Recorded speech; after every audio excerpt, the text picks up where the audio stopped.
Magandang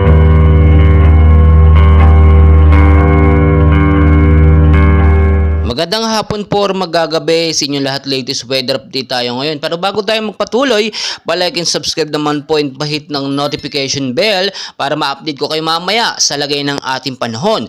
So ang hypnosis pa rin po natin galing at ayon na rin sa Pag-asa.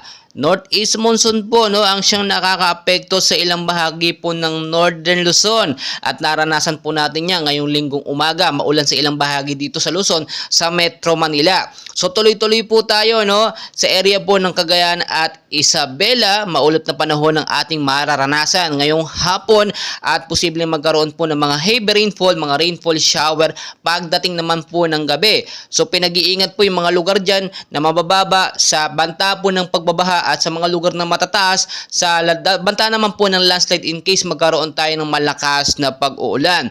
Sa area ng Batanes at Babuyan Island, ang panahon po dyan maulap pa rin na may mahinang pag-uulan bandang hapon, posibleng lumakas naman pagdating naman po sa gabi. So pinag-iingat yung mga lugar na yan sa banta po ng baha at ng landslide. Mag-ingat tayo anumang oras dahil hindi mapipredict ang galaw po ng bagyo o ng panahon pabago-bago yan. Pero ito po dito naman sa may bandang Silangan Mindanao, makikita nyo sa ating live radar, dalawang active LPA ang nakita natin medyo kalayuan sa ating Philippine Area of Responsibility na meron pong mahinang epekto or yung extension po ng LPA papasok sa ating Philippine Area of Responsibility. So patuloy po natin minomonitor yan nasa 30 to 35 kilometers ang lakas ng kanilang hangin. Wala pa namang direktang epekto sa ating bansang Pilipinas. So tuloy-tuloy tayo. Sa area naman po ng Ilocos Region, Cordillera Administrative Region at ilang bahagi po ng Cagayan Valley. Maulap man panahon ngayong hapon na posibleng lumakas o magkaroon ng pag-uulan na malakas pagdating naman po sa gabi. So agi ko po sinasabi, mag-ingat yung mababang lugar dyan sa banta po ng pagbabaha.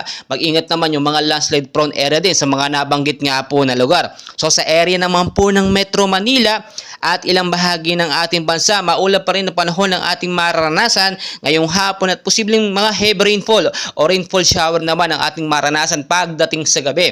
So sinasabi ko po, maging alerto tayo bawat oras dahil never and ever po natin mape-predict ang galaw po ng bagyo or ng panahon. Pabago-bago po yan at makikita nyo sa ating pinaka-live read, wala namang sama ng panahon sa loob ng ating Philippine Area of Responsibility. Bukod po kasi sa mga low pressure area na nating nabanggit na dito sa bandang Silangan Mindanao, meron tayong binabantayan ng mga cloud cluster sa loob ng Philippine Area of Responsibility na posible ding mabuo bilang isang LPA. Ang mga LPA po minsan hindi po natin alam kung saan nanggagaling. Minsan nasa labas ng PAR, meron naman po nasa loob ng Philippine Area of Responsibility. At kahit wala po tayong bagyo, mga super typhoon na binabantayan ngayon po ang tamang panahon o oras para maghanda tayo. Hindi porkit walang bagyo, wala tayong gagawin.